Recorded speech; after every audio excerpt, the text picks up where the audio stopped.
بسم اللہ الحمدللہ والصلاة والسلام علی اشرف الانبیاء والمرسلین نبینا محمد وعلی آلہ وصحبہ اجمعین ومن تبعہم بإحسان الی یوم الدین اما بعد باب من اطاع العلماء والامراء فی تحریم ما احل اللہ او تحلیل ما حرمہ فقد اتخذہم اربابا من دون اللہ۔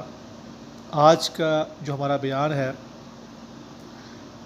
کہ اگر لوگ کسی بھی ایسے بادشاہ، حاکم یا عالم کی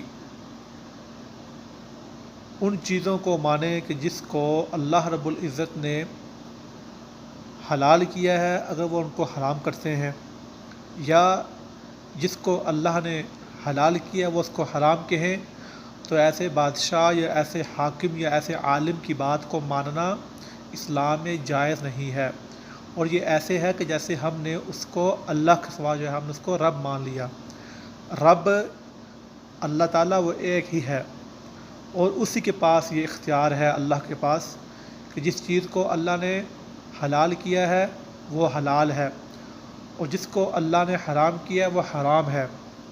اللہ کے نبی صلی اللہ علیہ وسلم نے جن چیزوں کو حلال کیا وہ جو ہے حلال ہے، اور جن چیزوں کو اللہ کے نبی نے حرام کیا وہ جو ہے حرام ہے۔ یعنی کہ قیامت تک ایسے ہی جو ہے رہے گا۔